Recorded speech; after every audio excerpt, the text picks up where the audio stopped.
In 2021, I spent 6 weeks in a partial hospitalization program for eating disorder treatment, while simultaneously training for the Olympic trials in the 3,000-meter steeplechase. At the trials, I actually managed to place 8th and run a personal best time of 9:26. Only the top 3 go to the Olympics, and this performance left me feeling like I had unfinished business.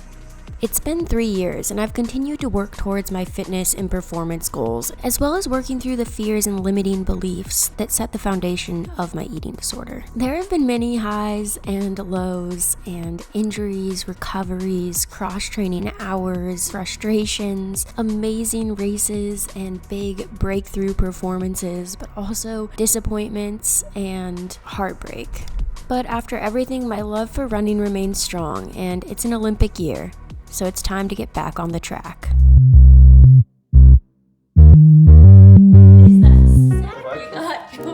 Okay, so it's a little late in the day. I'm about to do my baby workout. Basically, Georgie started groaning nonstop and was like limping around, being super sus. We were really scared, honestly. So we took him to the vet, spent $1,000 on various tests, and it turns out he's got a stomach ache.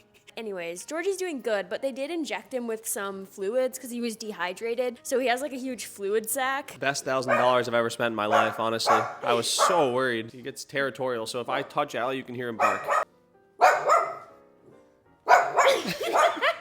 You gotta see this fluid sac. It's crazy. You gotta be careful because he does have a big sac. Look at that. It's like, it doesn't hurt him, but look at that. It's boinging. So that's why it's very late in the day when I'm about to start this. Right now it's 4:30 and I'm gonna film Spencer's workout before mine. So I'm probably gonna start at like 5:30. I have a 10-mile slightly progressive run today with some hill strides afterwards. This is kind of my first small effort after Worlds. So it's nothing crazy, but just kind of getting back into the swing of things and transitioning into my next phase of training. And this is the start of a new training block, which is exciting. I'm going to talk more about what my goals are moving forward and what I'm going to be training for while I'm on this run. It's going to be fun.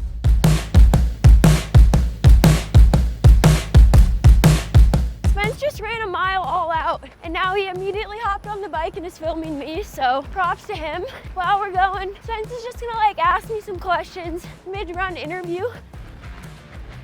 How do you feel coming off of World Championships? Yeah, I feel pretty good. The 10K definitely hits me a lot harder than the 5K as far as soreness and fatigue, but I've had a few days and I feel fine now.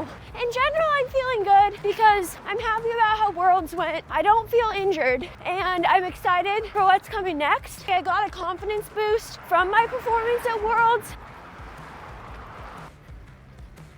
What is your next race? So my next race is going to be Peyton Jordan steeplechase on April 26th.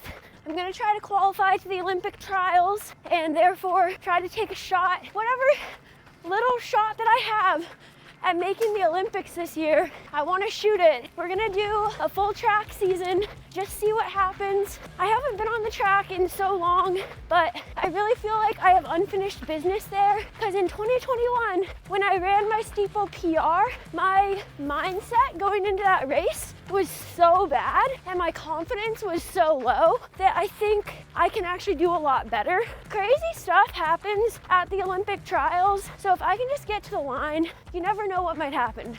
Yeah, it's just you ask a person a question and you get a monologue back. Wasn't the question, when's your next race? Yeah, and I told you when my next race was. Now you know what happens when I go on a podcast. Do you like geese? They ask me a question. Do you like geese? I hate geese. They're vermin. One of the worst animals in the world. I literally don't know what the point of geese is. What do they bring to society? Attack and they're people. violent. One time Georgie shit himself because a goose attacked him. I have a few more anecdotes about geese that I was gonna throw in, but I held back, trying to keep my answers short and snappy, The interview's a little biased because if Spencer doesn't ask stuff that I want to talk about, I'm gonna ask him to ask that, so What are those headphones you're wearing? Oh, these.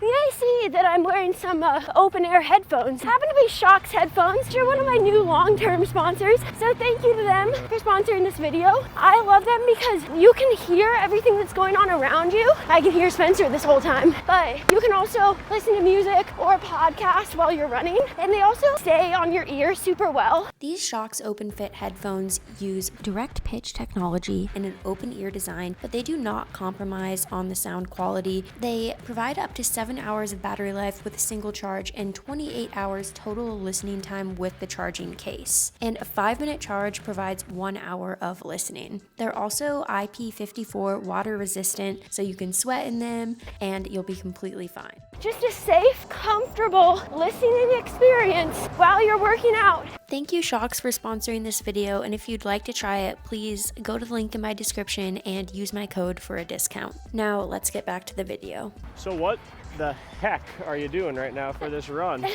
Starting off at easy run pace and then just progressing to like mid to low 6s. Nothing crazy, just something that's above zone 1 for sure. What is the percent chance that you're gonna have to poop or pee during this run? Like 98. Oh, As soon as you said that, I feel like I have to pee. It's like you spoke directly to my bladder and told it to just release.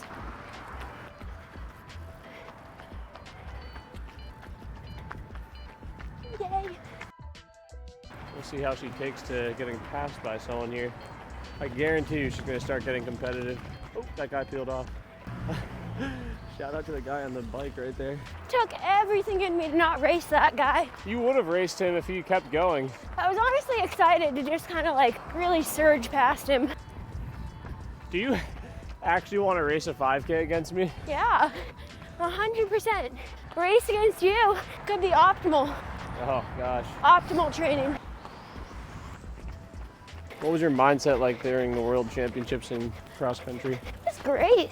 The best mindset I've ever had during a race. So many races from the past 5-6 years I've wanted to quit during and like had to actively just convince myself to not quit. And during this race, never at any point wanted to quit. And I was able to focus all that mental energy on just gauging my effort and deciding my tactics. And it was incredible. Yeah, I just want to find a way to bring that mindset to track.